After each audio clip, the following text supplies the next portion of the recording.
नमस्कार मंडळी, स्वागत आहे आपल्या यूट्यूब चॅनलवर. तू ही रे माझा मित्र या मालिकेच्या आजच्या भागात आपल्याला असं पाहायला मिळतं की आता ती लावण्य तिच्या हातून ते धान्याची पोतळी घेत असते तेव्हा आता ते आजोबा म्हणतात, नाही नाही तू कशाला घेते, तिने झेलली आहे ना तर पूजा तिच्या हातूनच घेईल. देवाची तशीच इच्छा आहे की ह्या मुलीच्याच हातून व्हायला पाहिजे. तेव्हा ती आता उद्धटपणे बोलत असते लावण्य त्यांच्याशी. तेव्हा तो म्हणतो की तू करतेस कशी काय पूजा, बघतोच म्हणे आम्ही सगळे. तेव्हा ती फुलवाली असते तिथे ती सुद्धा म्हणते की बाई असं चालत नाही, इथले रीतिरिवाज पाळावे लागतात. काय रीतिरिवाज आहे त्या सगळ्या गोष्टी लक्षात घेऊन मग कराव्या लागतात. तर मुलीनेच ती पोतळी झेलली, तिच्या हातातच होती आधी, नंतर तू घेतली. आमचं लक्ष होतं त्याच्यामुळे तीच मुलगी करेल, तीच मुलगी जास्त प्राधान्य आहे पूजेसाठी आता, असं आता ते म्हणत असते. तेव्हा आता ईश्वरी म्हणते, हे बघा आजोबा ताई शांत व्हा प्लीज, त्या पण नवीन आहे त्या मॅडम पण, त्याच्यामुळे जाऊ द्या, झालं ते झालं असं आता ईश्वरी त्यांना समजवू लागते. ईश्वरी खूप त्यांच्याशी प्रेमळ वागत असते, त्यांना खूप प्रेमाने त्यांचं मन जिंकून घेतलेलं असतं, त्याच्यामुळे ते ईश्वरीला जास्त मान देत असतात. तर आता लावण्याला ते खूप हडतूड करत असतात, कारण लावण्य सुद्धा त्यांच्याशी तशीच वागलेली असते. तर तिकडे लावण्य म्हणते, ईश्वरी तू या मिडल क्लास लोकांसोबत मला बोलायचं सुद्धा नाही अजिबात, त्यांची तोंड सुद्धा पाहायची नाहीये मला. काय समजतात स्वतःला काय माहिती, पाहिलं तर काहीच नाहीये, निघते मी या लोकांसोबत लागून, उलट माझंही तोंड खराब झालं असं म्हणून आता तिथून लावण्या निघते. तेव्हा आता ईश्वरी म्हणते, सॉरी हा आजोबा, त्या मॅडमचं काही एवढं मनाला लावून नका घेऊ, त्या पण साध्या आहे, पण त्यांना असं त्यांच्यावर ब्लेम केला ना की त्या अशाच वागतात. तेव्हा आता ईश्वरी येते म्हणून असं म्हणते आणि निघते. आता ते धान्याची पोतळी आता ईश्वरीकडेच असते. तर आता ईश्वरी आणि लावण्य दोघेही आता मंदिराकडे जायला निघतात. त्या दोघींच्याही पायामध्ये चपला नसतात.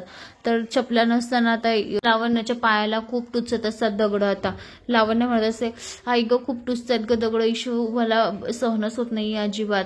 तेव्हा आता ईश्वरी म्हणते, हे बघा मॅडम आलेच ना आता मंदिर आलं, फक्त आपल्याला पायऱ्या चढायच्या आहे, आपलं मंदिर इथे आलंच, पोहोचलोच आपण त्या ठिकाणी.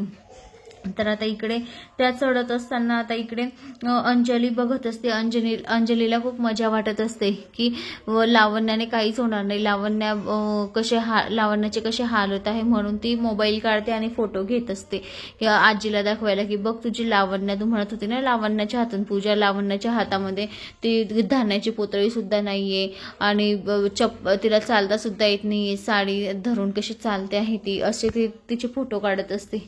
तर आता ईश्वरी म्हणते, हे बघा मॅडम आलंच आहे मंदिर इथे. तर आता अंजलीच्या बाजूला आता राजेश उभा असतो. तेव्हा आता अंजली इशारा करून सांगत असते की हे बघ हे राजेशजी आहे, राजेशजी आहे. तेव्हा आता अंजली म्हणते, राजेशजी. तेव्हा आता राकेश म्हणतो, बापरे ईश्वरीने पाहिलं की काय मला, पण अंजलीच्या शेजारी नेमका दुसरा माणूस सुद्धा असतो. तर आता इकडे ईश्वरीला आता राकेश सुद्धा दिसलेला असतो, त्याच्यामुळे आता दोघेही म्हणजे भारावून गेलेले असतात. कोण काही ऐकतं तर एक काही ऐकते तर दुसरं काहीच ऐकतं, असं झालेलं असतं त्यांचं दोघींचंही. तर आता ते राकेश पाहून आता म्हणजे तो खूप घाबरलेला असतो, तो तिथून निघून जातो. तर आता अंजलीच्या शेजारी दुसरा माणूस असतो. तर आता ईश्वरीला वाटतं की तो राजेशच आहे म्हणून. तर आता इकडे दुसरीकडे अर्णव आता पूजा करण्यासाठी आलेला असतो. तर त्या जात्याची पूजा आता अर्णव करत असतो. त्याला त्याचे लहानपणीचे क्षण आठवतात की सात्विकासोबत कसे क्षण वाया घालवले. तेव्हा सात्विका त्याला विचारत असते की बाळा तू काय खाशील. तेव्हा आता अर्णव म्हणत असतो की मला आहे ना तू बनवलेला गोड काहीतरी खायचं आहे तुझ्या हातचं, असे त्याला ते क्षण आठवत असतात. तेव्हा आता अर्णव म्हणतो, माझ्या आईसाठी मी काही करायला तयार आहे आणि आईचीच इच्छा होती ना म्हणून मी आता ही पूजा करतो आहे. तेव्हा आता आईच्या मनातलं आता सगळं मी इच्छा पूर्ण करेल. तर आता इथे अर्णव पूजेचं ताट घेतो, त्या जात्याची पूजा वगैरे करतो, फूल वाहतो आणि मग ते जो जात्याचा दांडा असतो तो कुठे घालायचा म्हणून तो असं इकडे तिकडे घालत असतो, पण त्याला काही समजत नाही कारण हे तर निघून येत आहे असं तो म्हणत असतो. तेव्हा आता तो विचार करतो की कुठे घालायचा हा दांडा नेमका. तर आता इकडे अर्णवचं लक्ष राजेशकडे जातो. राजेश खूप घाबरलेला असतो कारण राजेशची तपप झालेली असते. तर आता राजेश विचार करत असतो की जर कधी मी सिंदूरने मला राकेश म्हणून हाक मारली तर मी इथेच मेलो, माझा इथेच सगळा गेम वाजला म्हणून तो इतका घाबरलेला असतो. तर आता अर्णव विचार करत असतो की जिजूंना झालं काय आहे, ते एवढे घाबरलेले काय आहे, नेमकं काय गफलचोट आहे, काही समजत नाहीये. आणि एवढे घाबरलेले, बापरे काहीतरी झालेलं आहे. तो हाक मारतो जेजू जेजू, पण त्याच म्हणजे राजेशचं काही लक्ष नसतं. तर आता इथे अर्णव विचार करत असतो काहीतरी झालेलं आहे, म्हणून ते एवढं घाबरत घाबरत इकडे तिकडे लपतायत असा प्रयत्न करत आहे. तेव्हा आता अर्णव म्हणत असतो की जाऊ दे काय करायचं आहे, पण खरंच आज मी सिंदूर सोबत मला पूजेचा मान भेटतो आहे आणि मी सिंदूर आहे म्हणूनच खूप छान वाटतं आहे. म्हणजे वेळ वाया जातो आहे. नाहीतर लावण्या कशी मुलगी आहे मला चांगलीच माहिती आहे, पण आजीची इच्छा होती की लावण्यासोबत पूजा करायची म्हणून. कुठे काही दिसत सुद्धा नाहीये, फक्त क्रेडिट घेते. सकाळपासून पूजेला आली आहे पण सोबत काहीच केलेलं नाही तिने, फक्त कुठे गेली बिचारी काय माहिती, असं आता अर्णव म्हणत असतो. आता ईश्वरी आणि लावण्या आणि अंजली तिघी आता मंदिरामध्ये देवळामध्ये पोहोचलेले असतात. तेवढ्या तिथले पंडित म्हणतात की ही आहे का मुलगी. तेव्हा आता हिच्या हातात काठोडी म्हणजे हीच असेल. तर अंजली म्हणते हो हीच आहे. तेव्हा आता म्हणजे ईश्वरीला काय बोलावं काही सुचत नाही, कारण तिनेच ते धान्य भरून आणलेलं असतं. तेव्हा आता ते पंडित म्हणतात की हे धान्य तू घेऊन आली आहे ना गोडाऊन मधनं, तर तुलाच हे दळावं लागेल आणि तुलाच याचं नैवेद्य दाखवून देवी आईला नैवेद्य दाखवावा लागेल. तेव्हा आता ईश्वरी म्हणते मी नाही ती मुलगी, मी केलंय, पण ह्या मॅडम आहे. तेव्हा अंजली म्हणते हो तूच केलेलं आहे, देवाच्या मनात तू इच्छा तीच असेल की तू केलेलं आहे तर तूच नैवेद्य दाखवायचं आणि तूच पूजा करावी असं देवी आईच्या मनात आहे. तेव्हा आता जे देवी आईला जे पाहिजे असतं, तिच्या जे मनात असतं, अर्णव सोबत ईश्वरीचंच लग्न झालं पाहिजे हे मनात असतं, तेच आता अंजलीच्या मनात सुद्धा असतं की ईश्वरीच माझ्या चिंटूची बायको झाली पाहिजे. तर आता इकडे ईश्वरीचं म्हणजे तपप झालेली असते, कारण ती म्हणजे लावण्य मॅडम पूजेला बसणार होत्या, पण मग आता सगळं माझ्याच हातून घडतंय तर मलाच सगळं करावं लागेल असं ती म्हणत असते. तेव्हा आता अंजली म्हणते काय होतं चल. तर आता इकडे लावण्य विचार करत असते की बरं आहे इलाज करू दे, कोण त्या जात्यावर बसेल दळायला आणि कोण ते जातं हलवेल आणि पीठ पाळेल आणि पूजा करेल आणि तेही चुलावर भाकरी थापेल, कोण करेल हे करू दे, इलाज करू दे, मात्र क्रेडिट मी घेईल. भाकरी तयार झाली ना की मी तिच्याजवळ जाऊन उभी राहील आणि म्हणेल दे माझ्याजवळ, असा आता लावण्याचा प्लॅन असतो. तर आता इकडे अंजली सुद्धा खूप खुश असते, कारण हा मान ईश्वरीला भेटलेला असतो आणि ईश्वरी आणि अर्णव दोघी मिळून स्वयंपाक करून नैवेद्य दाखवणार असतात आणि पूजा करणार असतात. तर मंडळी आता अंजली खूप खुश असते, मात्र लावण्याचे तर वेगळेच प्लॅन चालू असतात.